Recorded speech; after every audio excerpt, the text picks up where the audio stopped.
you today?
Testing.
Testing.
That'd be great.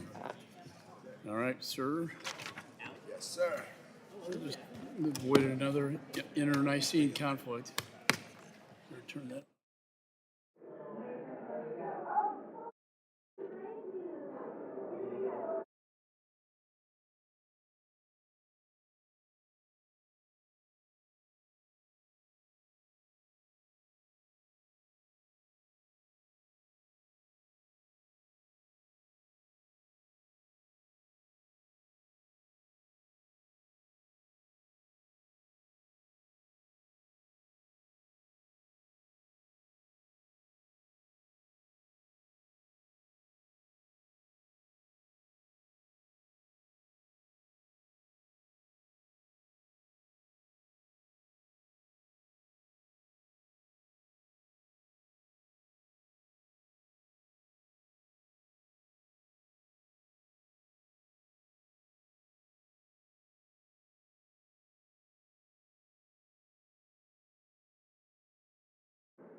Quorum being present, the Committee on Foreign Affairs will come to order.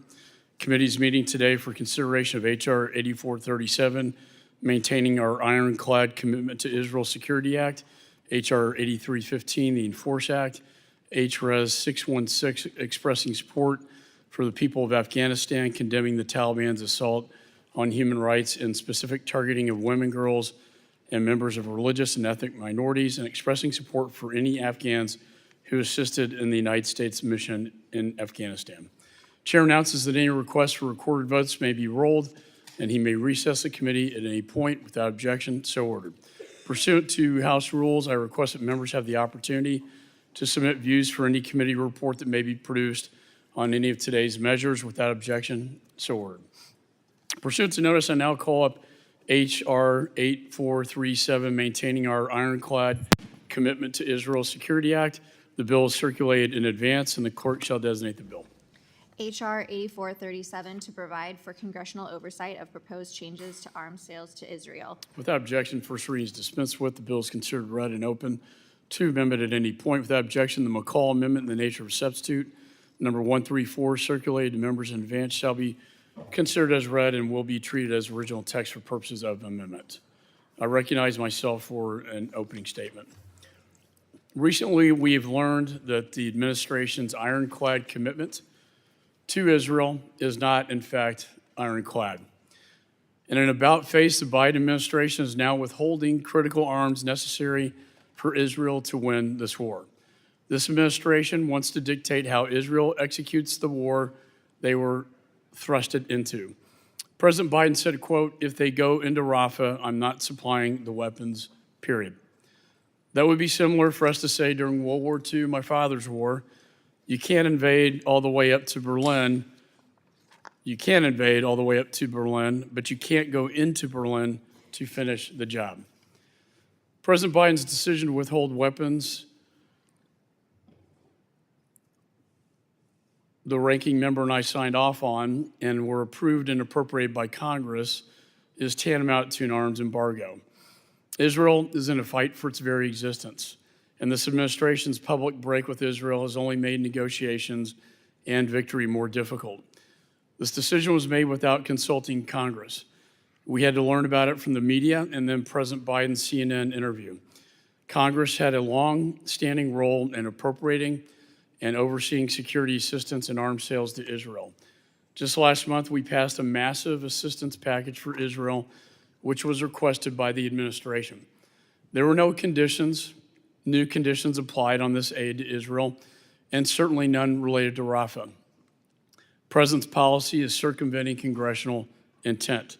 That's why I introduced this bill, the Maintaining Our Ironclad Commitment to Israel Security Act, to make sure that Congress has oversight of any changes the administration makes to previously approved arms sales to Israel.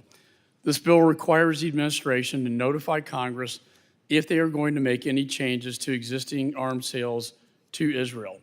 And it gives Congress an opportunity to consider a joint resolution of disapproval regarding those changes. Red lines are meant for our enemies. Red lines are not meant for our allies and our friends. but that's precisely what this administration is doing to Israel. And what a terrible message to send to our allies. Even more dangerous message that we are sending to our adversaries. We need to stand with our partner, Israel, and keep our commitments the way Congress intended, and therefore I urge my colleagues to support this bill. Is there any further discussion on the bill? Mr. Meeks is recognized. Thank you, Mr. Chairman. I welcome Chairman McCaul's effort to increase Congress's visibility into and oversight over U.S. arms transfers to foreign partners and allies, if that's really what he wants to do. And I have heard him use, in the plural, allies, multiple. We have a lot of them around the world. There are allies. So, Congress's authority shouldn't be narrowly limited to Israel alone, or done simply to serve as a politicized attack on the Biden administration. If we're going to change the process by which Congress exercises its authority and oversight, these changes shouldn't be limited to one country. It should be global in scope and nature. Unfortunately, this legislation misses the mark. Instead of appropriately recognizing this committee's global oversight role, it continues the GOP's unfortunate politicalization of the United States-Israel relationship just a mere days after the Republican majority passed a partisan-led effort attacking the Biden administration and selectively stripping the executive branch of certain prerogatives and authorities. This is not good for Israel. Fact of the matter is, in talking to a number of the Israeli ambassador and others, what they want is a joint effort from Congress, bipartisan, speaking as one, so that we're not divided, except, and it was my hope that we could work to that point, as we've done in the past. Furthermore, this bill establishes a selective and narrowly applied mechanism by which the Republican majority can further politicize the U.S.-Israel relationship. It does so by creating a new joint resolution of disapproval process which only applies to Israel. And unfortunately, in the bill's findings and statements of congressional intent, it mischaracterizes the administration's position and actions regarding the United States-Israel relationship. If you want to ensure Congress, and specifically the Foreign Affairs Committee, has additional oversight and input into changes by the executive branch to arms sales previously approved by Congress, any such change must be global in scope. This is consistent with our jurisdiction, consistent with our oversight authority, and what we have sought to do on this committee for years. Additionally, should a future president move to withhold U.S. security assistance or arms transfers to an ally or partner, for example, if a foreign government fails to dig up dirt on a political appointment, Congress must have the ability to exercise its will and prerogative in pursuit of our national security and U.S. foreign policy commitments. Now, you all know this is not a hypothetical. We've had a former president by the name of Trump take such actions. If a future president with a similar track record and clear affinity for the world's most brutal dictators was to try to pause arms to friends or allies like maybe Ukraine or Taiwan, making this bill apply globally will give Congress the ability to prevent this scenario. So let's make it for all presidents, and let's make it for all our allies, not an ally. And I think the chairman have said allies, plural, not one ally. It should be applicable for all allies. So therefore, what I will be doing is offering an amendment to expand the scope of this authority and encourage my colleagues to support that amendment and oppose the underlying bill, because then we can say something. All of our allies are looking. Ukraine is looking. Taiwan is looking. They're all looking at us. And I think this is the way, and we all want to make sure that we don't give away the authority that we have as the members of the House of Representatives to the executive branch. So if we're serious about bringing it back, then the amendment I'm offering would be a bipartisan amendment that will send a message to the rest of the world that the United States House of Representatives will stand and make sure that our word is heard. And with that, I yield back. Gentleman yields. Is there any further discussion on the bill? No, Ms. Kim. Thank you, Chairman McCaul and Ranking Member Mix, for holding today's markup. I support H.R. 8437, the Maintaining Our Ironclad Commitment to Israel Security Act. This bill will ensure that there is strong congressional oversight over the administration's proposed changes of arms sales to Israel. Congress passed, in a bipartisan vote, much-needed aid to support our ally, Israel. And President Biden signed this into law. But earlier this month, President Biden switched course and defied Congress by announcing that we would pause weapons transfers to Israel, despite his claim that his commitments to Israel haven't changed. Hamas will capitalize on any delays and exploit the messaging around such a move, as it is doing with the move by the International Criminal Court to pursue arrest warrants for Israeli leaders, which makes a dangerous equivalency of Israel's actions to that of Hamas. Let's not forget that Israel was attacked by terrorists on October 7 and has a right to defend itself. The administration needs to stop playing political games with Israel's security. We would be fools to think that an attack like this couldn't happen again in the future if Israel cannot eliminate Hamas. And we would be naive to think just Israel is at risk. So I urge my colleagues to support this bill, and I yield the balance of my time. Gentlelady yields. Any further discussion on the bill? Mr. Liu is recognized. Thank you, Chairman McCaul. Thank you for your support of the national security supplemental package that provided aid to Israel as well as Ukraine and Indo-Pacific. I'd be concerned if the administration or any administration were to withhold military aid that Congress has approved and appropriated. So I'm just curious, why don't you just make this bill every country? Because we wouldn't want the administration to say, let's not give a particular weapon system to Ukraine either, right? So I'm just sort of curious if you would just amend it to just apply to every country.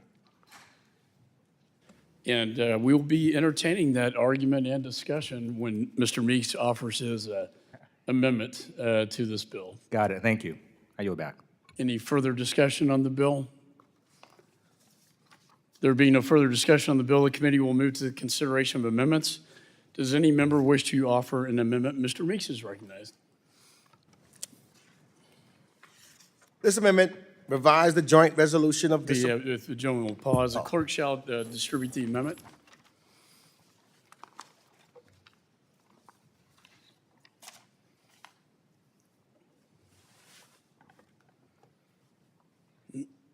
And the clerk shall report the amendment. Amendment to the amendment in the nature of a substitute to H.R. 8437, offered by Mr. Meeks of New York. In Section 1, strike the quoted matter. Without objection, insert- further reading of the amendments dispensed with. The gentleman from New York is recognized for 5 minutes. Thank you, Mr. Chairman. This amendment revises the joint resolution of disapproval, the JRD process of the chairman's underlying bill to make the process global in nature instead of being solely applicable to Israel. It also revises the title and replaces the sense of Congress section to affirm Congress's constitutionally vital role in foreign policy, as well as affirms the importance of congressional committees having full visibility into the oversight over executive branch implementation of the Foreign Assistance Act and Arms Export Control Act. The amendment also provides for the chairs and the ranking members of HVAC and SFRCs as members who can introduce joint resolutions of disapprovals. While Chairman McCaul's bill only authorizes leadership to do so and adds certain criteria to the elements in Section 4 requiring the administration to analyze and report the extent to which defense articles may be used to violate U.S. laws, including the AECA and FAA. As I stated earlier, if we are to increase Congress's role in oversight over executive branch changes and policies regarding arms transfers, we should do so across the board uniformly and consistently. We should also further empower this committee, not only a select few leadership officers in carrying out this responsibility, given our unique role and insights into foreign policy matters. That's what this committee is all about. And generally, we try to do these things in a bipartisan way, irrespective of who's in charge, but working collectively together for the benefit of the United States of America and the voices of the people. As I continue to say, I do support greater insight and oversight authority. I think Congress needs to make sure that we are the voices of the people, but not as the product of this single, and I believe politicized attack, as we've heard, just focused on Joe Biden. That's it. It gives them an avenue to say Joe Biden didn't do this or Joe, but let's talk about our jurisdiction as part of a broader effort to increase this body's oversight responsibilities. That sounds reasonable, sounds something that we could do collectively. And so I think that both Democrats and Republicans should support this amendment, and we are strengthening thereby our authority as members of the House Foreign Affairs Committee, and we should do that jointly. And with that, I yield back the balance of my time. Gentleman yields. I now recognize myself for in opposition of this amendment. While I appreciate the desire to expand the scope of this bill, and I appreciate the arguments that the ranking members made, I just want to take a moment to remind everyone what brought us here today at this moment in time. This bill, as its name suggests, is intended to reaffirm Congress's enduring ironclad, as the President said, commitment to our friend and ally Israel. Since 1948, at the request of both Democrat and Republican administrations, Congress has appropriated some $130 billion to Israel to help maintain its qualitative military edge. And despite the historically close coordination between Congress and the executive on this issue, it's become clear in recent weeks that the executive no longer feels compelled to work with us to ensure Israel's security needs are met, as they have in the past. We have to find out about the pause in weapons shipments from the news, not from the administration. I believe that's unacceptable. Why single out Israel, you may ask? Because this president singled out Israel by taking the unprecedented step of publicly threatening to defy congressional intent by withholding weapons to Israel, including those already approved by this committee, with zero congressional consultation. This, in my view, creates a damaging perception that despite our security assistance agreement, our commitment to help maintain Israel's military edge, Israel's major non-NATO ally status, and multiple bilateral cooperation agreements, that the United States is not a reliable partner in times of Israel's need. This will only embolden our adversaries and drive our allies and partners to deepen relations with our adversaries like Russia and China. It also flies in the face of decades-long bipartisan, bicameral support for Israel and historically close cooperation between the executive branch and Congress. This bill is intended to address exactly that, to restore the trust and transparency that has historically existed between our co-equal branches of government when it comes to Israel. We do not need to address hypotheticals when we are facing an urgent problem that needs to be addressed today. And that's why I respectfully oppose this amendment, and I yield back the balance of my time. Is there any other members that seek recognition? Mr. Issa. No, I'm sorry. Mr. Castro. Thank you, Chairman. I first want to say that I completely understand and agree with the need for greater congressional oversight over the arms transfer process. And while I strongly agree with President Biden's decision to withhold 500-pound and 2,000-pound bombs, given the devastating effects they would have in a Rafah operation that Prime Minister Netanyahu seems committed to, I also believe that the administration must be more transparent with the United States Congress on the assistance we provide not just to Israel, but all countries that purchase U.S. weapons. There's a need for greater oversight over U.S. security assistance and arms sales, and I would be more than happy to work with the members of this committee on how we can achieve that. Unfortunately, I believe that H.R. 8437 is not a bill that I can support. It would lay out a process that solely deals with arms transfers to one country, Israel, but I believe we must not hold Israel to a different standard than other countries we provide weapons to. In other words, this bill should apply to everyone. I support Ranking Member Meeks' amendment, which would apply the provisions of the bill equally to any foreign country. I also believe that this Congress must be more vigilant in conducting oversight over these transfers.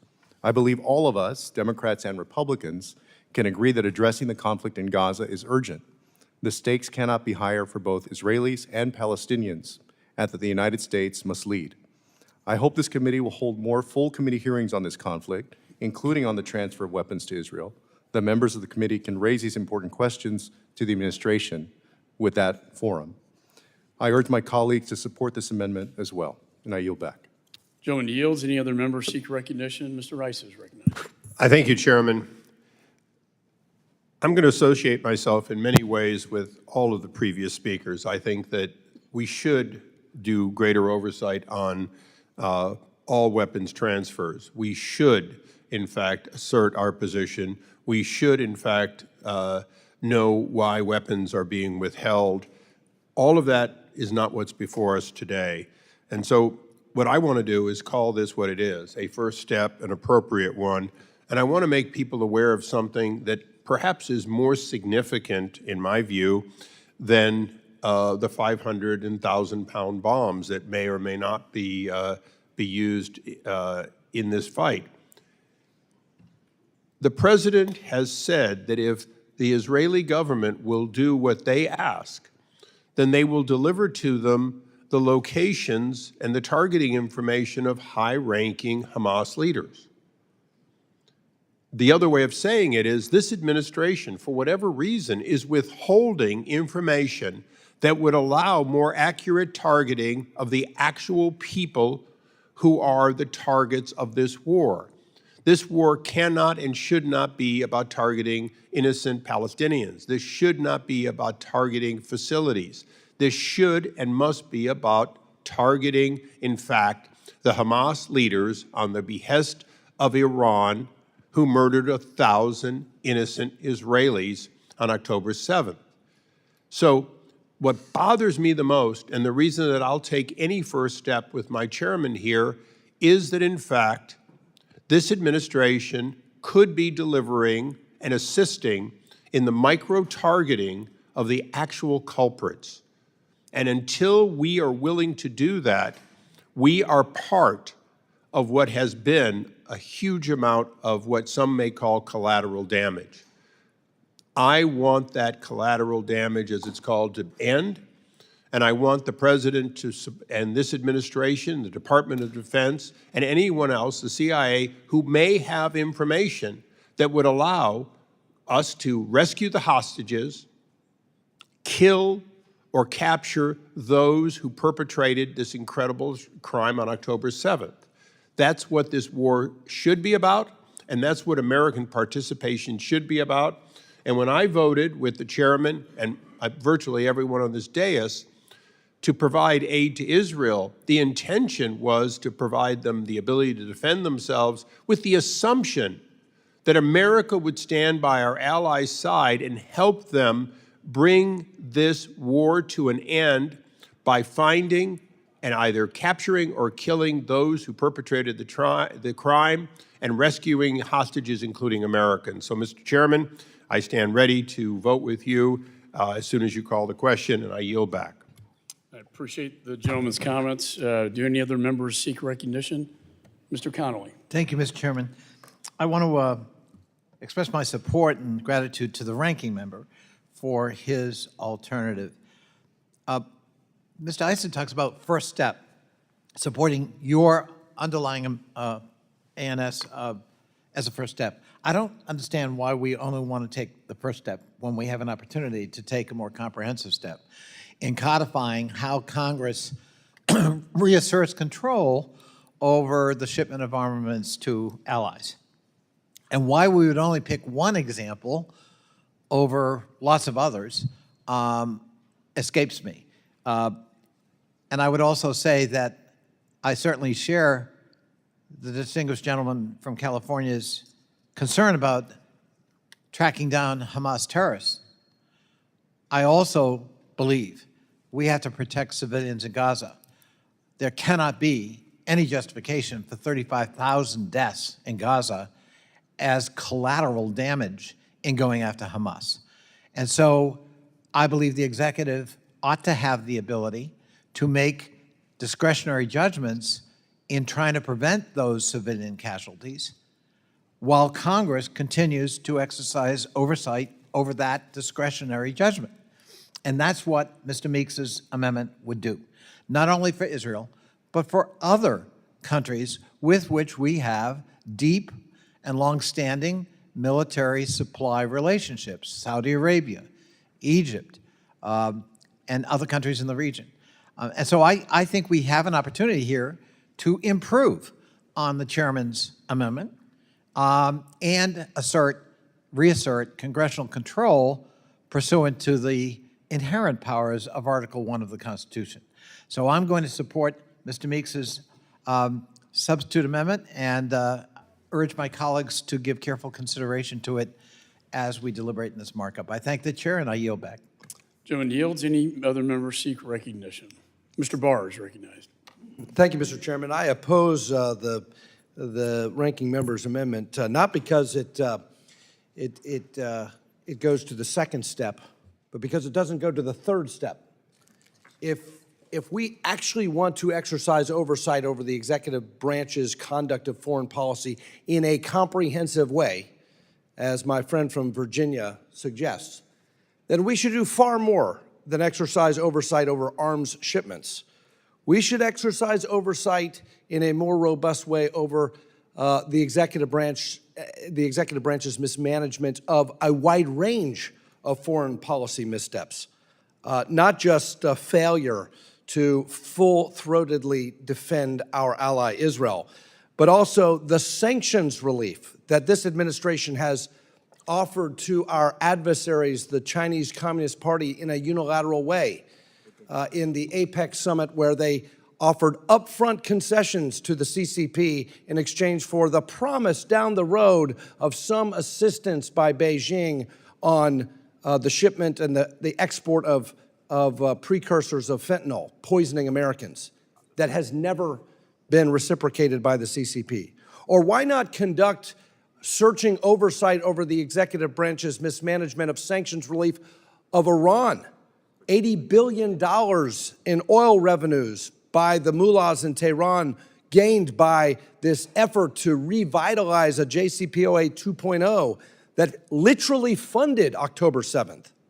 Or what about more searching oversight over the sanctions relief that this administration continues to provide for Vladimir Putin, allowing the Department of Treasury, allowing Putin to fund aggression in Ukraine, opposing my amendment to impose the type of sanctions that would cripple Putin's war machine in the supplemental that we offered to Ukraine.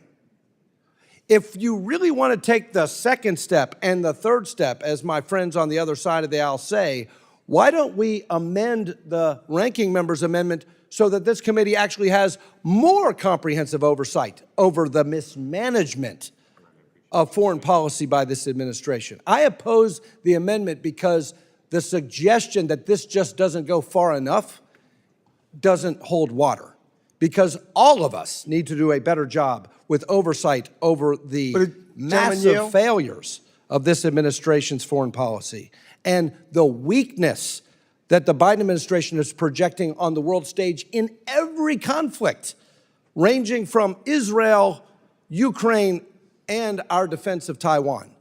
Everything this administration does is inviting aggression from adversaries. So if you really want oversight, if you want to take a step further than the chairman's bill, we need to amend the ranking member's amendment to give us a whole lot more oversight over everything that this administration is doing to invite aggression, not just from Hamas, but from all of our adversaries. I yield. Does the gentleman yield? I yield. No, thank you. Sounds like the gentleman agrees with me, though. You would agree that then we shouldn't be focused just on Israel. We should be focused on all of the other countries also. So that's what this amendment really is so that we're not just focused on one country.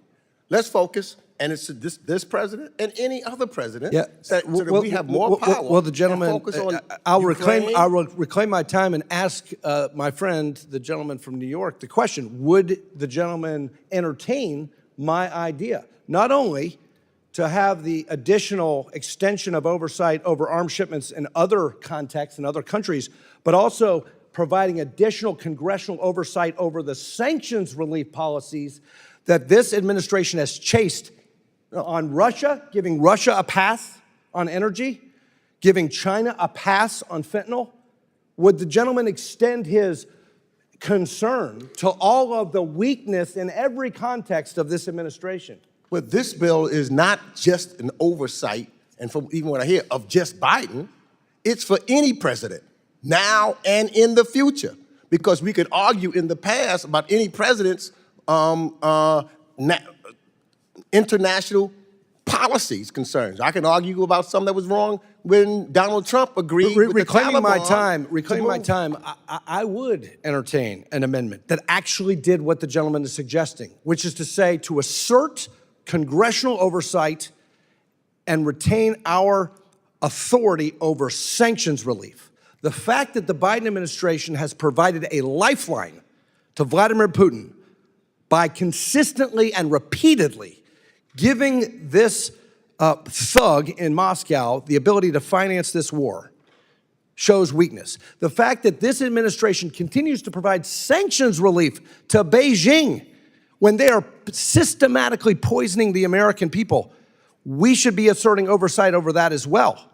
So if the gentleman would entertain the idea of amending his amendment so that we could assert a veto over the sanctions relief that this administration has delivered to all of our adversaries all over the world, I might be more interested in the gentleman's amendment. We can talk about that as long as it's for any president, even future presidents, not just this one administration. We're talking about the ultimate authority of this committee for any president of the United States. Well, I agree with that. I agree with that. This shouldn't be a partisan issue. It's about the congressional role in foreign policy. And the idea that we should not have a role to play in stopping misguided policies like a JCPOA, which literally financed Hamas's war against Israel, suggests that we should have a larger role here. I yield. Okay, Mr. Chair. Gentleman's time has expired. Do any other members seek recognition, Mr. Sherman? Mr. Chairman? He said Mr. Sherman. Mr. Sherman. Yes. I like the chairman's bill. I like the ranking member's amendment. I even like Mr. Barr's idea. I'll vote for the chairman's bill. I'll vote for the ranking member's amendment. I can't vote for Mr. Barr's idea because he hasn't drafted it yet. But I would join him in the idea that it's time for Congress to play a more assertive role in foreign policy. This committee should have a State Department authorization bill every year. And it should be tied to foreign ops approps or NDAA so that the Senate has to deal with State Department authorization every year rather than just ignoring whatever authorization bill we pass. Now, this bill is modest, but it's a modest step toward congressional oversight over something very similar to something we already have oversight of. We have oversight over the green light. The president wants to send a weapon system. Mr. McCaul, Mr. Meeks have to sign off. Well, it's just as important a decision for the president to have a red light and to say that certain weapons are not going to be transferred to Israel. And as I understand this bill, it creates a similar approach. It would take a unified Congress to actually prevent that president's red light from being applicable. As I understand this bill, it would take not only an affirmative vote of both houses to require the president to ship the weapons, in this case to Israel, but that would be subject to a veto. We'd need 2/3.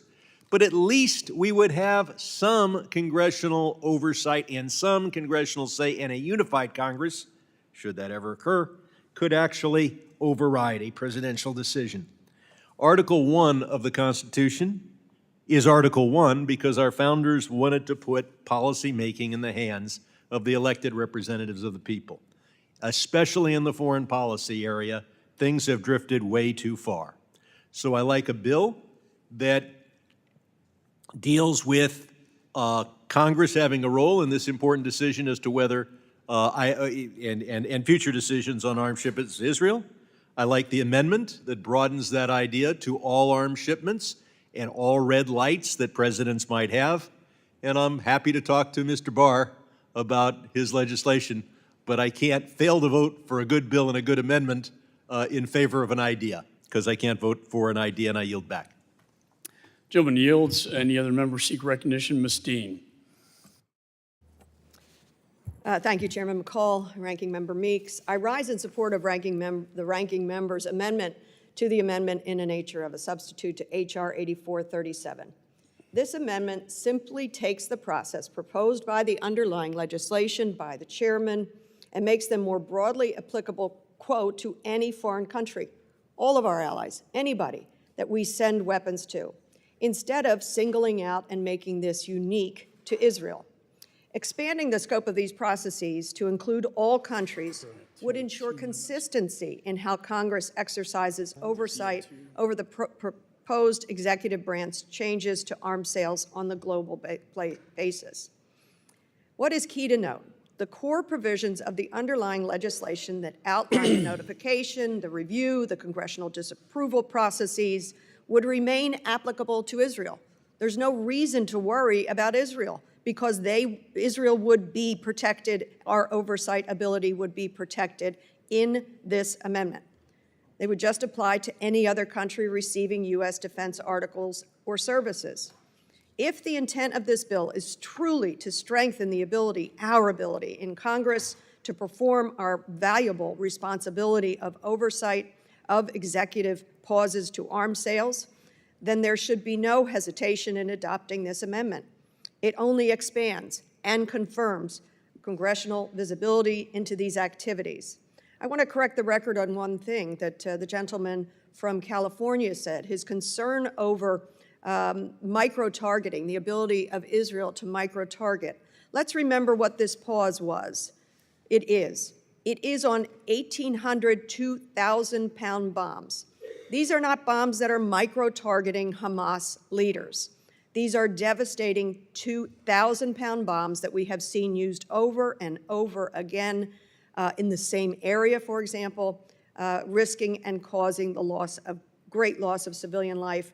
And the president put the pause on for the use in Rafah, a densely populated area filled now with many refugees. What I'm thinking about is what's important. We need to send the world a joint statement from all of us of our oversight obligations and responsibilities.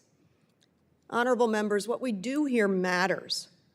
Legislating not just for one country, more importantly, legislating not just for one president, most importantly, not just legislating for one political season.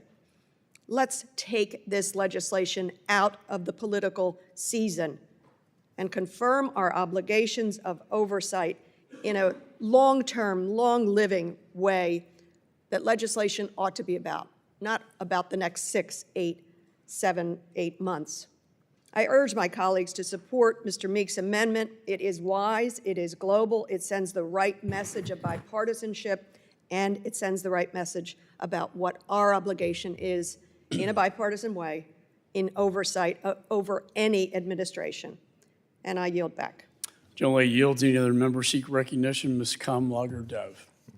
Thank you, Mr. Chair. I yield my time to Ranking Member Meeks. Thank you. I just had to, reply to one thing that the chairman said, and that's talking about or doubting the ironclad commitment that Joe Biden has to Israel. Because I don't think anyone should be able to doubt his ironclad commitment to Israel. Joe Biden was the first United States president to fly into Israel during wartime. No other president has done that. Joe Biden has provided Israel with billions of dollars for her self-defense. And Joe Biden is the only president of the United States that sent U.S. troops to defend Israel from Iranian missiles. That's ironclad defense of Israel. No other president has done it. And I also want to remind my Republican friends that seems to forget that Ronald Reagan held back weapons to Israel on 2 occasions. But even really reminding my Republican friends of what they did, which why I made then, under the same scenario, can say I question their ironclad commitment to Israel. Because the Republican majority held back supplemental aid to Israel for 6 months while Israel was at war. That's what the majority, they themselves, held back aid to Israel for 6 months. So the credentials and the commitment of the Biden administration to Israel, in my viewpoint, is unquestioned. I yield back. Gentleman yields back. Any other members seek recognition? Mr. Phillips. Thank you, Mr. McCaul, for bringing this measure to the committee. I'm grateful to you and the ranking member's leadership in this space and appreciate your interest in robust congressional oversight of U.S. arms sales to our allies and partners. I have long been a steady and staunch advocate for Israel's security and for their right to exist and defend itself. Israel faces a myriad of threats from Iran and its proxies, including Hezbollah in Lebanon, the Houthis in Yemen, and of course Hamas in Gaza. On October 7th, Hamas launched a horrific attack in Israel which killed 1,200 people. 1,200 people, brutally. 252 taken hostage, including Americans, which I gotta tell you, I'm ashamed and appalled that this isn't front and center every single day, that Americans continue to be held hostage by a terror group in Gaza for months.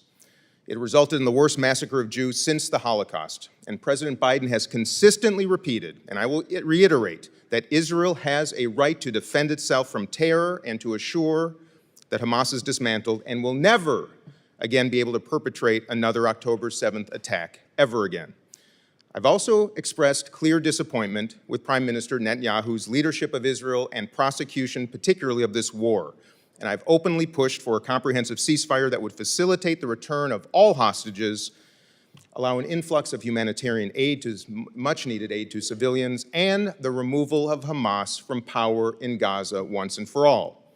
Now, I disagree with the president's decision to pause certain limited weapons shipments to Israel because I believe it moves us further away from those stated goals and only strengthens Hamas's hand. Members of Congress should have the opportunity to engage with the administration on these decisions and to put forward a joint resolution of disapproval if they do not find the administration's reasoning sufficient or believe such a decision would put U.S. or allied security in jeopardy. And that is why I support Mr. Meek's proposed amendment that would broaden the scope of this bill to include congressional oversight over any administration's decision to pause, suspend, delay the delivery of defense articles or services to any country for any reason at all. However, I am concerned about moving ahead with legislation like this in the case of Israel specifically.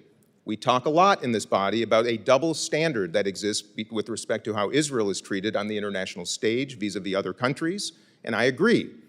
Earlier this week, we saw this happen with the International Criminal Court, the ICC, in which the prosecutor equated Israel with Hamas, and acted against Israeli leaders without so much as hearing from the Israeli government regarding its own comprehensive investigative procedures and accountability mechanisms that are currently in place. And yet, when the majority moves to upend the existing arms sale process to create a different standard just for Israel, it only ends up being used by Israel's adversaries to undermine Israel's credibility. I believe Congress must be allowed to provide oversight and push back, when appropriate, against any administration's decision to withhold arms to any country. I'll say it again, any administration's decision to withhold arms to any country, not just Israel. Therefore, I support Ranking Member Meek's amendment, and I do urge my colleagues on both sides of the aisle to support it as well. With that, I yield back. Thank you, Mr. Chair. Gentleman yields. Any further discussion? Mr. Stanton. Schneider. Excuse me. Thank you, Mr. Chairman. I rise in support of the ranking member's amendment to the chairman's amendment in the nature of a substitute. Let me first say I want to associate myself with my colleagues with previous speakers' remarks regarding the ICC actions this week. It is outrageous. It is the false equivalency between Hamas and Israel must not be allowed to stand, and I look forward to speaking with Secretary of State later today on actions the United States might be considering to take. With respect to this bill, I'm pleased the majority has gone out of its way to highlight the Obama administration's work on the U.S.-Israel MOU that provides the core legal foundation for our support for Israel.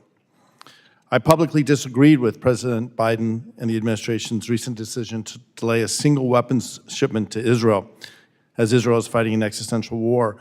But I must take serious issue with the lack of context in the bill's findings section. As President Biden, Secretary Blinken, and National Security Advisor Sullivan have repeated again and again, the U.S. commitment to Israel's defeat of Hamas in Gaza and to its long-term security is ironclad. President Biden was the first president to visit Israel in wartime, 11 days after Hamas's barbaric attack on October 7th. The U.S. sent 2 carrier strike groups to the region and is leading and led the coalition that defeated Iran's attack on April 13th. The U.S. is leading the coalition striking the Houthis in Yemen and is working to make sure that Israel has what it needs to successfully defeat Hamas. The U.S. has sent hundreds of arms shipments to Israel since October 7th, with President Biden most recently providing congressional notice that he was approving an additional $1 billion in sales.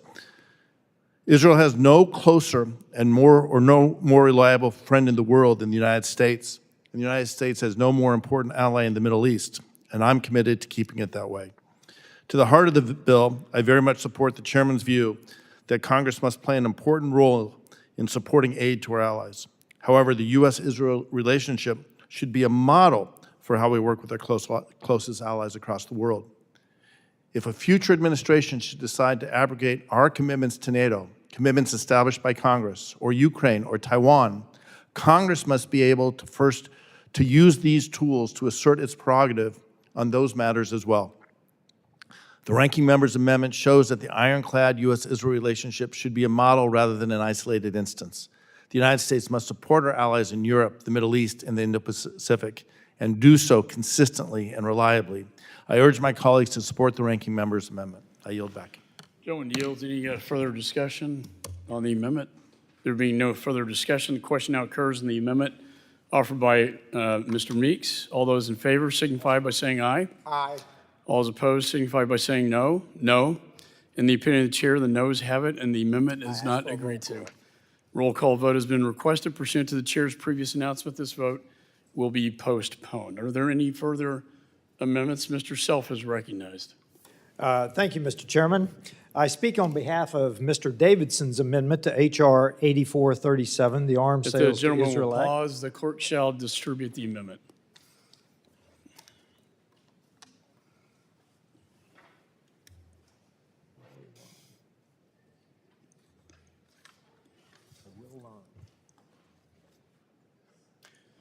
Clerk shall report the amendment. Amendment to the amendment in the nature of a substitute to H.R. 8437 offered by Mr. Self of Texas. Page 4, line 7, after appropriations account, insert and public law number. Page 14. Without objection, further reading of the amendments. Dispense with. The gentleman from Texas is recognized for 5 minutes on the Davidson amendment. This is directly applicable to our previous discussions. Section 6 of this bill defines the type of, quote, covered defense articles and services that this bill applies to. Specifically, subparagraph 5 includes Section 506 of the Foreign Assistance Act of 1961, better known as Presidential Drawdown Authority. Mr. Davidson's amendment would strike this language and remove the Presidential Drawdown Authority from the definition. Since the October 7th attack, the President has not notified Congress regarding his use of the drawdown authority for Israel. Allowing this provision to remain in the bill sets a terrible precedence that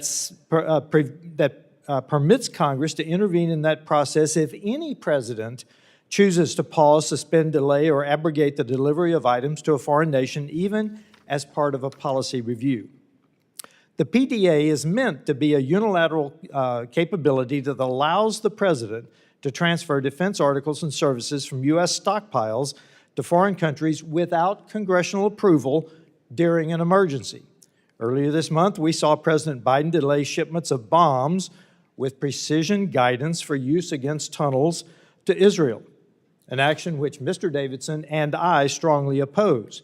H.R. 8437 should stay narrowly focused on this circumstance by only including foreign military sales and direct commercial sales in its definition of covered defense articles and services under Section 6.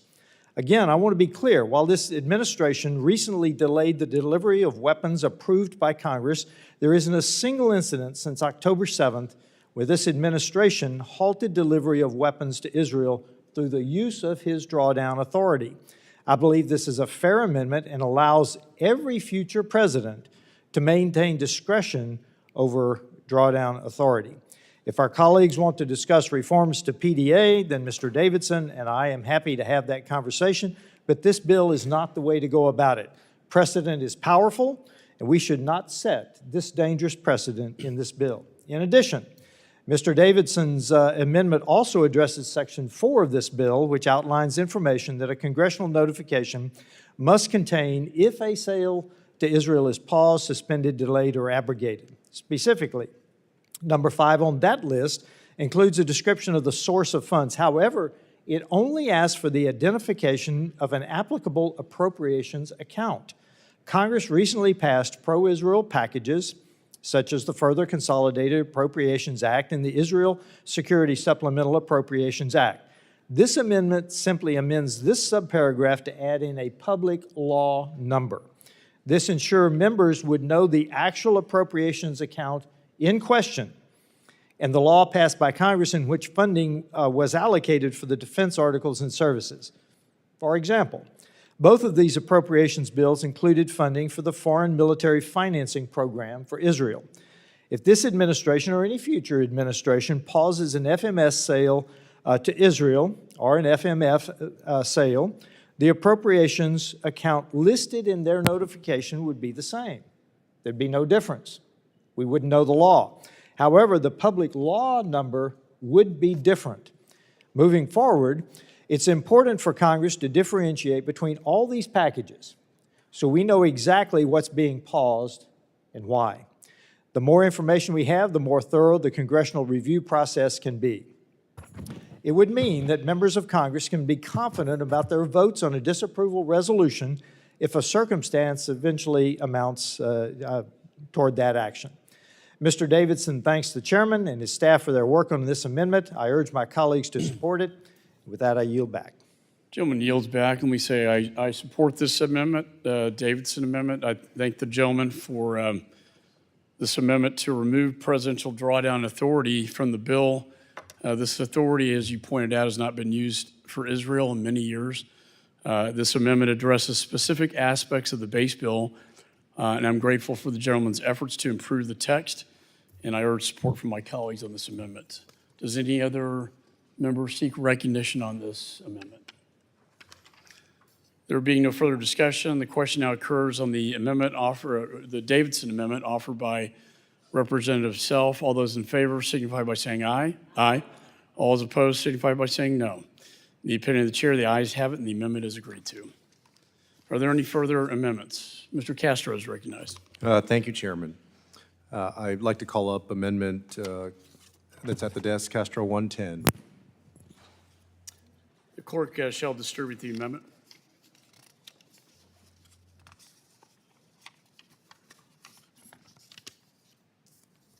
Clerk shall report the amendment.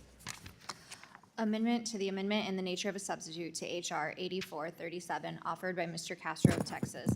At the end of the amendment, add the following. Section 7 modification. Without objection, further reading of the amendments dispensed with. The gentleman is recognized for 5 minutes.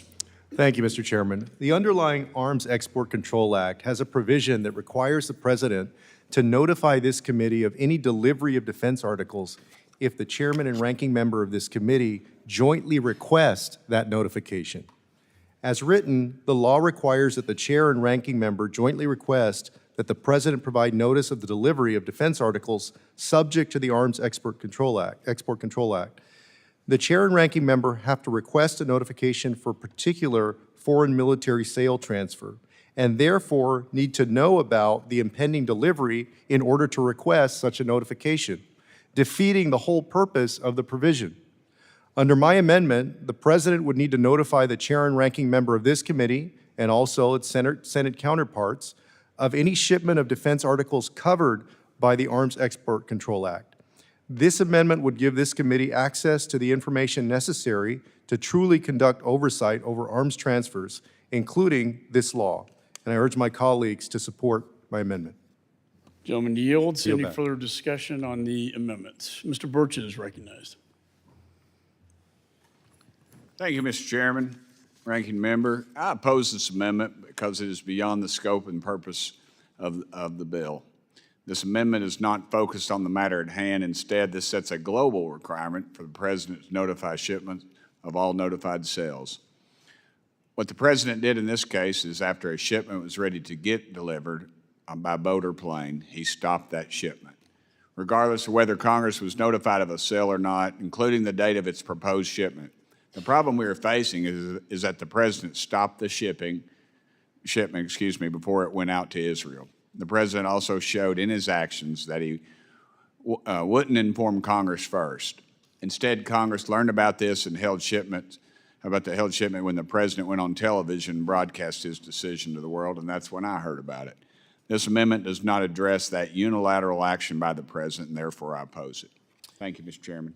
Gentleman yields. Any other members seek recognition? There being no further discussion, the question now occurs on the amendment offered by Representative Castro, number 110. All those in favor signify by saying aye. All those opposed signify by saying no. No. In the opinion of the chair, the noes have it, and the I ask amendment for a is not recorded vote, agreed Chairman. to. A roll call vote has been requested pursuant to the chair's previous announcement. This vote will be postponed. Are there any further amendments?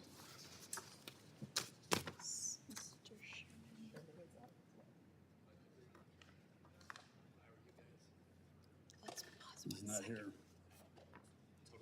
Yeah, I mean, how far is he? I mean, he's not here. There being no further amendments. Can you give me the?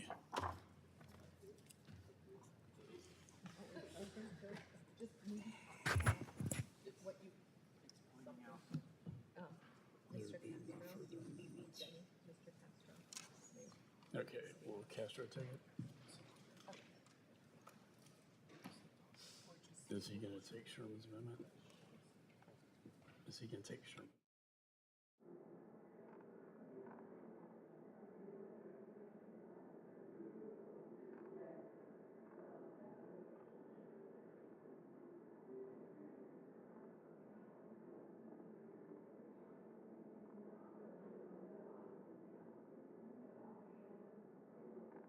there any Chairman, I'd like further to call up amendments? Sherman Amendment number 102. The clerk shall distribute the amendments.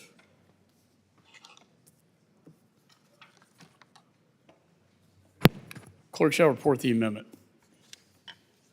Let's get this over with. Amendment to the amendment in the nature of a substitute to H.R. 8437 offered by Mr. Castro. Without objection, for the reading of the minutes dispensed with, the gentleman from Texas is recognized for 5 minutes on the Sherman Amendment.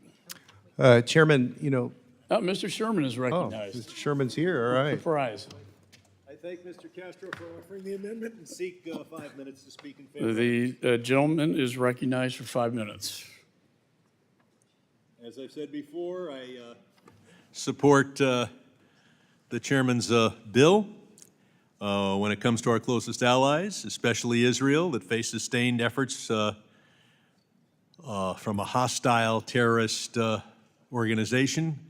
Congress must have a say before weapons are paused. And hopefully, those weapon deliveries will not be paused. I especially want to thank Mr. Castro for introducing this amendment for me. Last week, we voted on the floor on the Israel Security Assistance Support Act, which I voted against, because I believe this legislation will be substantially better. However, I think it needs an amendment to put in context the recent controversy. Yes, Biden has paused one type of weapon for what may be a short time. And there is discussion about how this is somehow an unprecedented rupture in the U.S.-Israel alliance. It is not unprecedented. It is not near as significant as some are making it out to be. I am confident that all of the weapon systems Israel needs will be delivered long before Israel needs them. And in fact, the particular weapons not being delivered are weapons as to which Israel has an enormous, a large stockpile already. But what my amendment does is identify the fact that in 1956, 1967, 1975, 1981, 1982, and 2014, under a host of different presidents, we have also seen the interruption in aid or weapons used to drive home the U.S. position on this or that issue. In 1991, President George H.W. Bush delayed $10 million of critical loan guarantees in an effort to get Israel to freeze settlements. A decade prior, President Ronald Reagan withheld the deliveries of F-15s and F-16s and halted the shipment of artillery shells. In 1956, Dwight Eisenhower threatened sanctions not only against Israel, but also Britain and France in an effort to force a withdrawal from the Sinai Peninsula and the Suez Canal. In 1967, President Lyndon Baines Johnson imposed an arms embargo on everyone involved in the Six-Day War, including Israel. And in 1975, President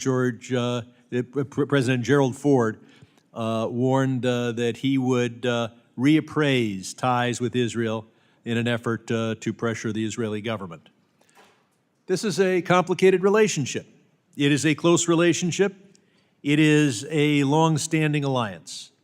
But there are times when various presidents have taken actions to temporarily withhold aid or weapons. Some of those interruptions may have been merited. Some, perhaps all, I did not agree with. But in any case, decisions like this should reflect not just the executive branch of government. So for that reason, I support the bill. I think the bill, by adding this additional finding, will put in context and will undermine the efforts by enemies of Israel to say that there is some rupture of major and unprecedented significance between the Biden administration and the government of Israel. America stands strong behind Israel. It has stood strong behind Israel in prior decades. There have been these particular instances which should be referenced, and I yield back. Gentleman yields. I want to thank the gentleman for his amendment, which I'm pleased to accept. I also want to thank him for being a co-sponsor of the Ironclad Act. The purpose of this bill is to facilitate congressional oversight of any executive branch policy changes regarding security assistance and arms sales to Israel. This amendment makes the historical case for why this bill is necessary and why it's important, so therefore I'm pleased to support it. Any other members seek recognition? Mr. Schneider is recognized. Just a quick point of clarification. Mr. Sherman, you indicated 56, 67, 75. I believe that should be 73, 81, 82 in 2014. You believe instead of 1975, it should be 1973? I believe it was during the Yom Kippur War. I'll have to check my research on Just that. to check.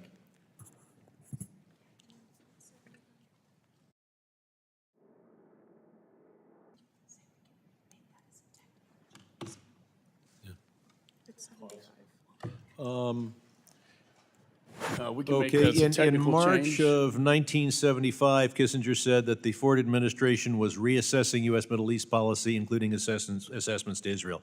So while something that I may not have referenced may or may not have occurred in 1973, I've referenced 1975 and this report on a statement by the Ford administration, March 1975. Does the gentleman yield? Any other members seek recognition? Mr. Self is recognized. 1973, I'm glad we brought that up because that was a truly existential threat to Israel. And that's when America immediately shipped tens of tons into Israel immediately, much like we have today. That was ironclad. I'm not sure today is. I yield back. Gentleman yields. Any further discussion? There being no further discussion, question now occurs in the amendment offered by Representative Sherman, 102. All those in favor signify by saying aye. Aye. All those opposed signify by saying no. In the opinion of the chair, the ayes have it, and the amendment is agreed to. Are there any further amendments? There being no further amendments, further proceedings on this bill are postponed.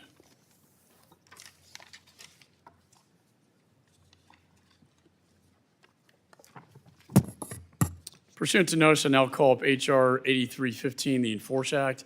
Bill was circulated in advance. Clerk shall designate the bill. H.R. 8315, to amend the Export Control Reform Act of 2018 to prevent foreign adversaries from exploiting United States artificial intelligence and enabling technologies for Without other objection, purposes. first reading is dispensed with. The bill is considered read and open to amendment at any point. I now recognize myself in support of the bill. When we look at, or as we look at the potential for AI, I compare it to what we experienced with the Manhattan Project. This changed everything, and AI will have the same impact, including warfare. AI will permeate every facet of our economy and military, serving as a bedrock upon which our prosperity and security rest. That's why safeguarding our most advanced AI systems and the technologies underpinning them is imperative to our national security interests. AI has created a technology revolution that will determine whether America remains the world's leading superpower or whether it gets eclipsed by China. These technologies can be used to safeguard democracy, or they can be used for surveillance and oppression. The U.S.-China Economic and Security Review Commission reported last year that China is using commercial AI advancements to prepare its military for a war with Taiwan. We must understand that whoever sets the rules on its application will win this great power competition and determine the global balance of power. Currently, the Bureau of Industry and Security stands as our first line of defense, tasked with approving or denying the export of dual-use items, such as advanced semiconductors and the tools to build them. Recently, BIS revoked the export licenses from both Intel and Qualcomm, who were selling semiconductors to Huawei. I commend them for finally taking this long overdue step. And while BIS can stop the flow of advanced semiconductors to the CCP and other adversaries, it lacks the clear legal authority to control the export of AI systems. That is why I introduced the Enforce Act. This legislation amends the Export Control Reform Act of 2018. It empowers BIS to curb the transfer of military-grade AI systems that pose national security risks from being exported to adversaries like China. A recent industry poll found that 64% of respondents, both Democrat and Republican, support the key provisions of the Enforce Act. This legislation provides BIS the flexibility to craft appropriate controls on closed AI systems without stifling U.S. innovation or affecting open source models. Additionally, it provides BIS the authority to restrict American AI labs or companies from working with the CCP who would use this technology against America's national security interest. Without the Enforce Act, we stand previously exposed to a host of threats. It's a loophole in our laws, and it's a dangerous one. Our top AI companies could inadvertently fuel China's technological ascent, empowering their military and malign ambition. As the CCP looks to expand their technology advancements to enhance their surveillance state and war machine, it is critical that we protect our sensitive technology from falling into their hands. So with that, I urge my colleagues to support this measure, and I yield back the balance of my time. Is there any further discussion on the bill? Ms. Dean is recognized. I thank the chairman, and I represent both myself and Ranking Member Meeks in support of this measure by you, Chairman McCaul, and Representative Susan Wild. There's no doubt that artificial intelligence, or AI, is a foundational technology with the power to transform the world. This technology, however, also raises risks for our national security. There is concern that our rivals, like the PRC, will use AI in ways that will harm U.S. interests and U.S. national security. We know foreign actors have tried to manipulate our elections, and AI-based tools can make their task easier. AI systems can also be used to power autonomous weapons and strengthen offensive cyber and military capabilities. We need to work with our allies and partners to ensure these power tools don't end up in the wrong hands. AI technologies made here in America should not be exported to the entities in the PRC that would use such technology in ways that undermine U.S. interests and national security. To address this challenge, this bill would give the administration permissive authority to control the export of national security-related AI systems and technology. This would allow the administration to craft controls on AI technologies for potentially problematic end users or end uses. My thanks to the chairman and to Representative Wild of Pennsylvania for working in a bipartisan way on this bill and incorporating feedback from the administration. We also made the definitions of AI and AI systems in the bill temporary so that the administration may undertake its usual regulatory process and solicit public comment so that the final definitions are appropriately scoped. Finally, for BIS to tackle this challenge, we need to adequately resource BIS. BIS urgently needs more funding to effectively implement and enforce the growing list of controls and mandates it is given. And with that, I support this bill and I yield back. I thank the gentlelady for her support. Is there any further discussion on the bill? Ms. Wagner is recognized. I thank the chairman for his work on this measure, and I thank Ms. Wild also for her work. The Bipartisan Enforce Act, H.R. 8315, I am very proud to co-sponsor. The United States has long been the unquestioned leader in developing cutting-edge technologies like artificial intelligence. The People's Republic of China, however, is bent on replacing the United States as the world's only true superpower, and it is using every single tactic at its disposal, including outright intellectual property theft to erode our advantage. We know that China relies on American hardware and AI to develop its military capabilities, a dangerous subversion of U.S. innovation and a contributor to global instability. And yet, while the United States has the ability to stop the export of the semiconductors and tools that can be used to create the most powerful AI systems, we can't prevent China from accessing the AI systems themselves. A U.S. company could export AI technology to entities in adversarial nations without any ability for the U.S. to act if it puts our national security at a significant risk. The chairman's bill closes this gap in our export control regime to ensure that the United States can keep these sensitive systems out of the hands of our adversaries. It will enable the U.S. to preserve our leadership while denying China the technology it needs to prepare for an invasion of Taiwan. I urge my colleagues to support this measure, and I yield back, Mr. Chairman. Yields. Is there any further discussion on the bill? There being no further discussion, I have an amendment in the nature of a substitute at the desk, and I ask for its consideration at this time. The clerk shall distribute my amendment in the nature of a substitute number 133. Clerk shall report the amendment. Amendment in the nature of a substitute to H.R. 8315 offered by Mr. McCaul of Texas. Strike all after the enacting clause and insert the following. Section 1, short title. Without objection, further reading of the amendment is dispensed with.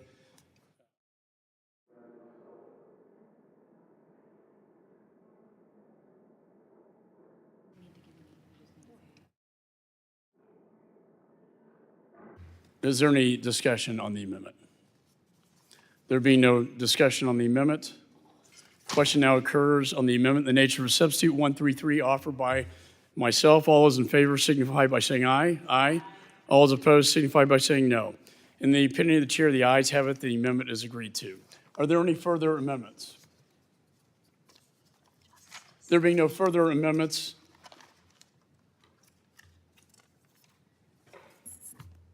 I move that the committee report H.R. 8315 as amended to the House with a favorable recommendation. All those in favor signify by saying aye. Aye.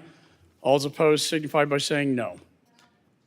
In the opinion of the chair, the ayes have it. The motion is agreed to without objection. Has one been requested? Okay. I request a recorded vote. A roll call vote has been requested. Pursuant to the chair's previous announcement, this vote be postponed. God almighty. I thought you were going to call for one. Yeah, I know. That's why I was trying to get through it so fast. I wasn't getting a lot of help. All right. Pursuant to notice, I now call up H.Res 616, expressing support for the people of Afghanistan, condemning the Taliban's assault on human rights and specific targeting of women, girls, members of religious and ethnic minorities, and expressing support for any Afghans who assisted in the United States mission in Afghanistan. This resolution was circulated in advance. Clerk shall designate the resolution. H.Res. 616, expressing support for the people of Afghanistan, condemning. Without objection, first reading is dispensed with. Resolution is considered read and open to amendment at any point. Without objection, the amendment in the nature of substitute circulated to members in advance shall be considered as read and will be treated as original text for purposes of amendment. Let me just recognize myself. Afghanistan is facing a devastating humanitarian crisis under the tyrannical rule of the Taliban. Hard fought by gains to advance women's rights and promote democracy were wiped out by President Biden's decision to unilaterally withdraw. Today, Afghanistan is the most oppressive country in the world for women and girls. Girls have been banned from attending school beyond sixth grade. Women are banned from working for NGOs. We know, in fact, that taxpayer funding aid is flowing to Taliban fighters and loyalists rather than suffering Afghan women and children. We know the Taliban continues to hunt down those who worked with the United States and execute them. We know the Taliban is oppressing religious minorities and brutally suppressing free speech, freedom of press. And we know that the Taliban has brought back public executions and continues to harbor terrorists. The U.S. must adamantly oppose these human rights abuses. We must work with our friends and allies to pressure the Taliban to lift these barbaric edicts. And it's time we do everything we can to expedite SIV applications, hold the Taliban to account for their crimes. The people of Afghanistan must know that the United States stands behind them. We'll do everything we can to help them in conjunction with the international community, and that's exactly what this resolution does. I support this resolution, and is there any further discussion on the resolution? The author, Mr. Crow, is recognized. I want to thank Chairman McCaul and Ranking Member Meeks for holding this markup today and for considering H.Res. 616, a resolution expressing support for the people of Afghanistan, condemning the Taliban's assault on human rights and the specific targeting of women, girls, and members of the religious and ethnic minority groups, and expressing support for Afghans who assisted in the United States mission in Afghanistan. I want to thank my co-leads, Representative Wild, Representative Waltz, and thank you as well to the minority and majority staff for their work on this measure. I served 3 tours in Iraq and Afghanistan, and I have often said that I may not be here today were it not for the brave Afghan partners who worked alongside the U.S. government and in furtherance of our mission. So this resolution is in part an acknowledgement of their service and their sacrifice, and a commitment that we will honor our promise and continue to improve the processing and evacuation of the Afghan special immigrant visa applicants and Priority 1 and Priority 2 applicants. But this resolution is also a recognition of the dire human rights situation in Afghanistan and our commitment to continue to work with our allies and partners to address humanitarian concerns. The United Nations estimated in December 2023 that 69% of the Afghan population lacks access to basic items, utilities, and essential services. And an estimated 15.8 million Afghans were experiencing food insecurity. These are startling and untenable figures. This ongoing humanitarian and financial crisis in Afghanistan has been further exacerbated by the Taliban's repressive policies. Many of the restrictive policies are laid out within this resolution, but the Taliban has expressly targeted women and girls, religious minority groups, human rights defenders, civil society activists, members of the media, and former government and military officials. These restrictive policies have undermined respect for human rights and further imperiled Afghanistan's standing. I believe it remains in our global interest, both from a moral and national security perspective, to continue our commitment to supporting the Afghan people in their pursuit of democracy and human rights, and to prevent the degradation of human rights and repressive policies from fueling external issues. To that end, this resolution demonstrates a commitment to addressing these concerns, including through encouraging the U.S. government to work with allies and partners to develop a long-term strategy to address humanitarian, counterterrorism, and other shared policy concerns. So I strongly urge my colleagues to join us in supporting this bipartisan resolution to make sure that we do not forget our decades-long commitment to Afghanistan and our commitment that must continue in perpetuity to support the folks who are striving for freedom and democracy in this land in which many of us left pieces of our heart and our minds and our history. So with that, I yield back. Gentleman yields, and we thank the gentleman for bringing forward this resolution, also for your service in the Afghanistan war. Is there any further discussion of the resolution? Ms. Manning is recognized. Thank you, Chairman McCaul and Ranking Member Meeks.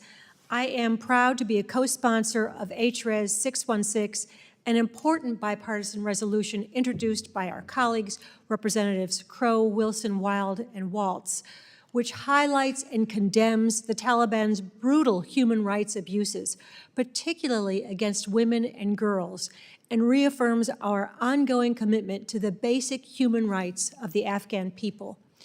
Mr. Chairman, since 2021, after years of progress for women and girls in Afghanistan, we have witnessed the tragic consequences of the Taliban's takeover. The Taliban have imposed more than 100 draconian decrees on Afghan women, forcibly treating them like property, limiting their ability to work, to get an education, or move freely in public without their husbands or male relatives. Civil society and media organizations have crumbled, with anyone openly speaking in opposition to the Taliban's rules facing threats and violence. Earlier this year, the MENA subcommittee held a hearing with officials at the State Department and USAID who testified about the devastating reality for Afghan women, the Taliban's harsh restrictions, and the severe physical and mental health impacts these women are experiencing as a result. We need to mobilize the international community to put pressure on the Taliban and to provide basic human rights and opportunities for half of its population. But we must also do much, much more to support the Afghan people. That is because the Taliban continues to fail to meet the basic needs the Afghan people deserve. According to the World Food Program, Afghanistan is on the brink of economic collapse, with the local currency at an all-time low and food prices on the rise. Acute malnutrition is above emergency thresholds in 25 out of 34 provinces and is expected to worsen, with almost half of children under 5 and a quarter of pregnant and breastfeeding women needing life-saving nutritional support in the next 12 months. Many Afghans, including those who fought alongside us, remain threatened by the Taliban, and we must not abandon them. That is why this bipartisan resolution focuses our attention on the Taliban's human rights abuses, expresses Congress's commitment to supporting the Afghan people, and outlines important steps for the State Department and the administration to take. Mr. Chairman, I want to thank Representative Crow and all of my colleagues for their leadership and commitment to the people of Afghanistan. I am proud to co-sponsor this bipartisan resolution, and I yield back the balance of my time. Generally yields. Any further discussion? Mr. Phillips is recognized. Thank you, Mr. Chairman. I also support H.Res 616, authored by my friend and colleague, Representative Crow. Since the Taliban's forceful takeover of Afghanistan in August of 2021, I've been horrified, disgusted by their ruthless repression. Under their rule, human rights have deteriorated significantly, particularly, as it's been said, for women and girls. Afghan women cannot access secondary education or higher education. They're banned from most employment with international NGOs and the United Nations, and are severely restricted in their ability to even leave their homes or travel outside without a male relative. What's more, the Taliban have cracked down on local media and freedom of speech, arresting and detaining journalists, civil society activists, and human rights defenders who dare raise their voices to question the Taliban's extremism. While I do believe it was time for the United States to leave Afghanistan, it does pain me deeply to see the Afghan people, especially women, girls, human rights activists, and those who assisted the United States of America to be forced to live under the Taliban's murderous rule. The United States has not and should not recognize the Taliban's corrupt regime. Nevertheless, as this resolution lays out, we must continue to stand by the Afghan people and support them during these challenging times. More than 28 million people, almost two-thirds of the Afghan population, needed humanitarian aid in 2023, and over half of the population, over 23 million, will continue to require such aid to survive in 2024. The United States humanitarian assistance contributions to Afghanistan are an integral component of our support for these struggling people. And while we must ensure that we have the proper oversight and accountability to ensure the aid does not fall into the hands of the Taliban, we must be sure not to turn our back on the population that is suffering one of the world's worst humanitarian crises. I am heartened, though, by the bipartisan support this resolution has garnered, and I hope that it will yield more opportunities to work together to create a comprehensive policy towards Afghanistan that continues to prioritize the Afghan people, human rights, countering terrorism, and expediting processing and evacuation of Afghan civs, P1 and P2 applicants. With that, I'm proud to co-sponsor this measure and urge its expeditious consideration on the floor. And with that, Mr. Chair, I yield back. Gentleman yields. Any further discussion on the resolution? Ms. Wild is recognized. Thank you, Mr. Chairman. I rise in support of my friend and colleague, Representative Jason Crow's resolution, H.Res 616.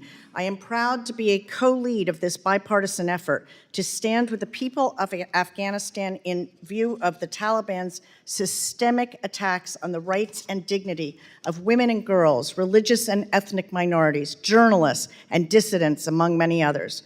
We cannot remain silent in the face of injustice. That is why this resolution condemns the Taliban's abuses, encourages the Secretary of State to determine whether the Taliban's actions against women and girls meets the standard for crimes against humanity, and encourages the administration, in coordination with international organizations, allies, and partners, to develop a long-term strategy to address our most vital priorities in Afghanistan, including countering the Taliban's actions and pressing for accountability, protecting women's rights and human rights defenders, supporting the efforts of the Afghan people to build a future of equal rights, rule of law, and democracy, advancing counterterrorism efforts, expediting processing and evacuation of allies who worked alongside our service members, alongside Afghans at risk of persecution for their background or beliefs.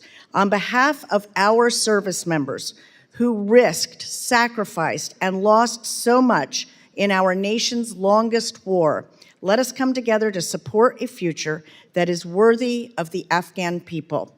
Thank you, Mr. Chairman. I yield back. Gentlelady yields back. Any further discussion? Mr. Stanton is recognized.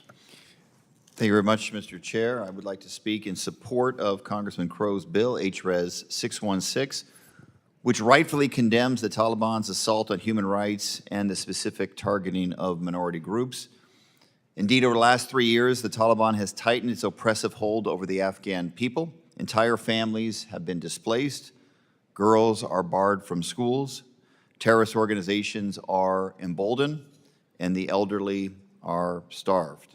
The Hazara, a long persecuted ethnic minority that accounts for nearly 20% of Afghanistan's population, have historically been targeted by the Taliban.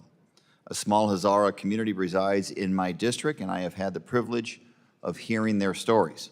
I'd like to share the words of a Hazara human rights defender who is now pursuing his PhD at Arizona State University. Quote, "We are being targeted at wedding halls, at mosques, at the athletic club, and on public transportation. All women and girls in Afghanistan are being blocked from schools, but Hazara girls are targeted even more because they are an ethnic and religious minority. We are tired of the disappearances, tired of the casualties, tired of the war," unquote. H.Res. 616 also reminds us of that many Afghans who served the United States mission in Afghanistan are targets of the Taliban. This includes the fearless members of the female tactical platoon, many of whom identify as Hazara. The members of the female tactical platoon who served alongside United States soldiers on elite missions are still awaiting permanent status in the United States. I bring their stories before the committee again and again to underscore the importance of congressional action to support them. Our obligation to our allies is immediate. We must pass the Afghan Adjustment Act, and we must loudly denounce the abuses suffered by women, men, children, and brave service members that seek freedom from persecution in their home country. I urge my colleagues to vote in favor of H.Res. 616, and I yield back. Gentleman yields. Any further discussion on the resolution? Mr. Self is recognized.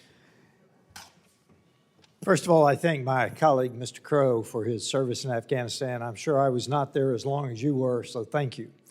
I will also point out, though, that I'm going to support this, but we are in this position because we did not support our Afghan allies in July and August of 2021. We are in this position because we badly underestimated the timeline that Taliban would take over Afghanistan. We are in this position because overnight, without alerting our allies at all, any of our allies, we withdrew from Afghanistan in a disastrous withdrawal. So I will point out that our administration put us in this position to pass this resolution. I'm going to support it, but we all need to remember we are in this position because of our actions in July and August of 2021. I yield back. Gentleman yields. Any further discussion on the resolution? There being no further discussion on the resolution, the committee will move to consideration of amendments. Does any member wish to offer an amendment? There being no amendments, I move that the committee report H.Res. 616 as amended to the House with a favorable recommendation. All those in favor signify by saying aye. Aye. Aye. All those opposed signify by saying no. In the opinion of the chair, the ayes have it and the motion is agreed to. Without objection, the motion reconsiders. Mr. Chairman, I ask for a recorded vote.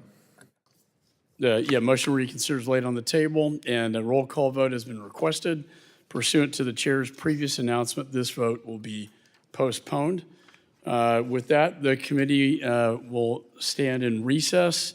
We will reconvene at 12:30 to vote.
Oh, there we go.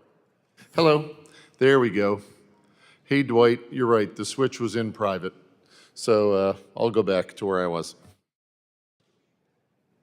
Mic check from the witness table. 1, 2, 3, 4, 5, 6, 7, 8, 9, 10. Mic check. 1, 2, 3, 4, 5, 6, 7, 8, 9, 10.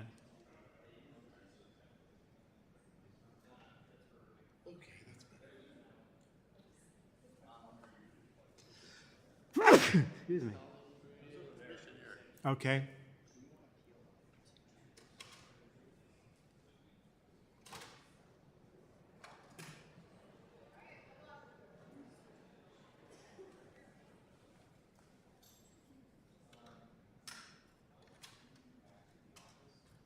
That's blinking. Yeah. No, we're almost done.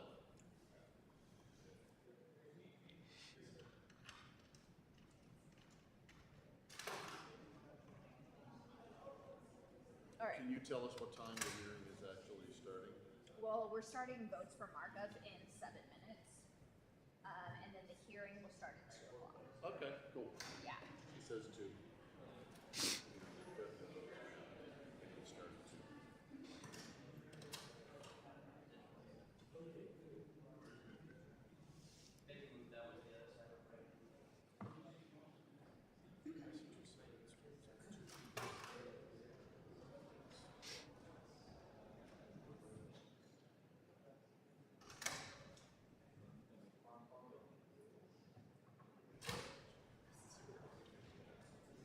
The hearing doesn't start until 2. I'm not sure if it's open to the public yet. Yes. It may be, I don't know. This hearing starts at 2. Yeah, you're really early.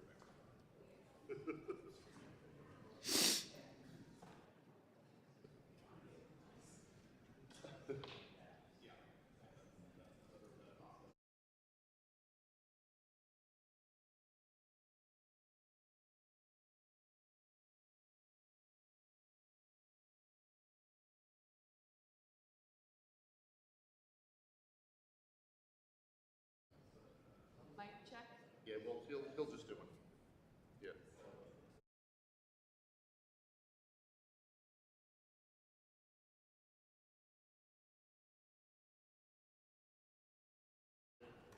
Thanks. 10. Do you have your mic on there? Yeah.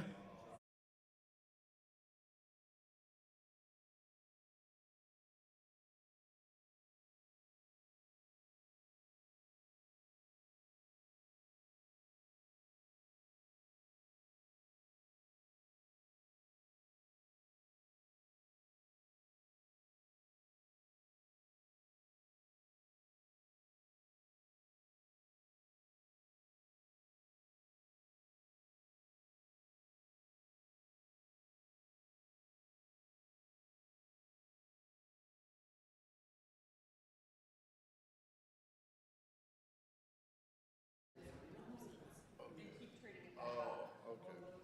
So keep talking right quick. Talk. 1, 2, 3, 4, 5, 6, 7, 8, 9, 10. 1, 2, 3, 4, 5, 6, 7, 8, 9, 10.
1, 2, 3, 4, 5, 6. Can I hear it? 1, 2, 3, 4, 5, 6? Okay.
He needs you to go to the restroom.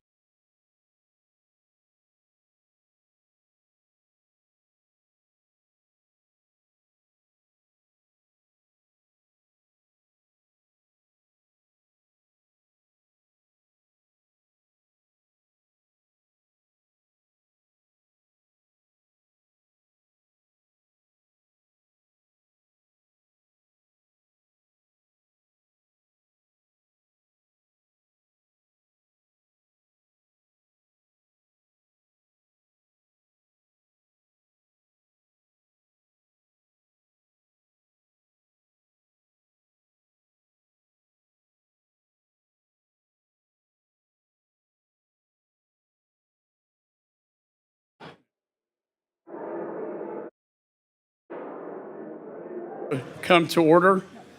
The committee postponed further proceedings on the roll call vote on the Meeks Amendment to H.R. 8437, on which the noes have prevailed by voice vote.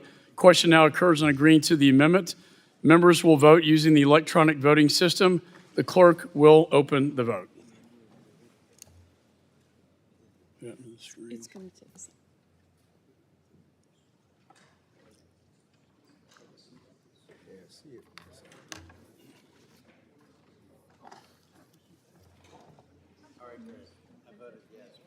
You should be voting no. Oh, my screen is not on, his screen is Yeah, not on. well, hey, can we get the screens on? This row of screens are not on. Got it. Wait, which, on the clicker? Click on.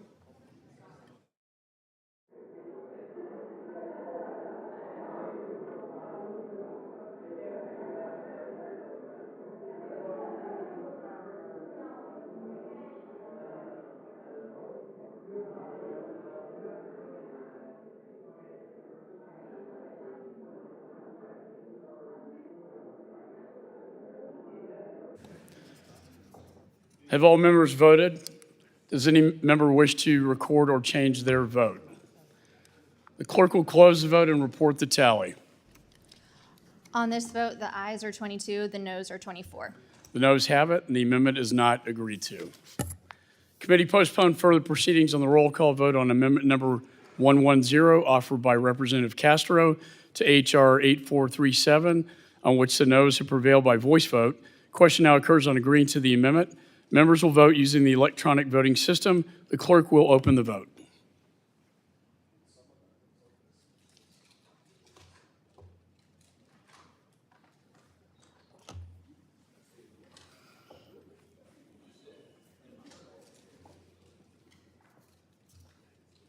Can you give my next? Okay, hold on.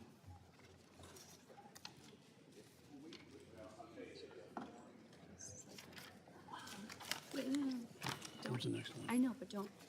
Yeah, just give me my next page. Yeah. All right. Have all members voted? Does any member wish to change their vote? Clerk will close the vote and report the tally. On this vote, the ayes are 22, the noes are 24. The noes have it, and the amendment is not agreed to. There being no further amendments, I move that the committee report H.R. 8437 as amended to the House with a favorable recommendation. All those in favor signify by saying aye. Aye. All those opposed signify by saying no. No. In the opinion of the chair, the ayes have it, and the motion is agreed to. A roll call vote has been requested. Members will vote using the electronic voting system. The clerk will open the vote.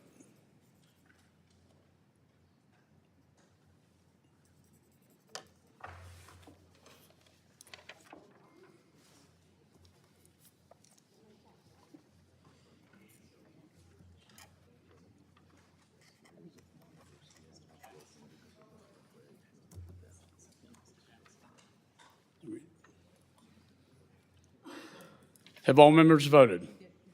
Does any member wish to change their vote? Clerk will close the vote and report the tally. On this vote, the ayes are 33, the noes are 13. The ayes have it, and the motion is agreed to. Without objection, the motion reconsiders laid on the table. Measure is ordered favorably reported as amended. as a single amendment in the nature of a substitute. Staff is authorized to make any technical and conforming changes. Committee postponed further proceedings on reporting H.R. 8315, the Enforce Act, as amended favorably to the House, on which the ayes prevail by voice vote. Question now occurs on reporting the measure to the House with a favorable recommendation. Members will vote using the electronic voting system. The clerk will open the vote.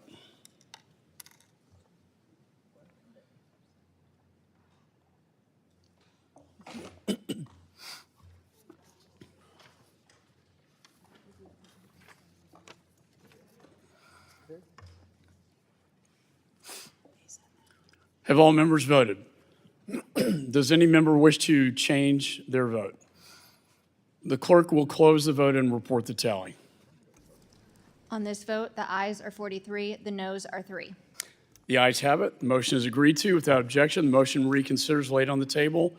The measures are favorably reported as amended as a single amendment in the nature of a substitute. Staff is authorized to make any technical and conforming changes. Committee postponed further proceedings on reporting H.Res. 616, expressing support for the people of Afghanistan, condemning the Taliban's assault on human rights and the specific targeting of women, girls, and members of religious and ethnic minorities, and expressing support for any Afghans who assisted the United States in its mission in Afghanistan, as amended favorably to the House, on which the ayes prevail by voice vote. Question now occurs on reporting the measure to the House with a favorable recommendation. Members will vote using the electronic voting system. The clerk will open the vote.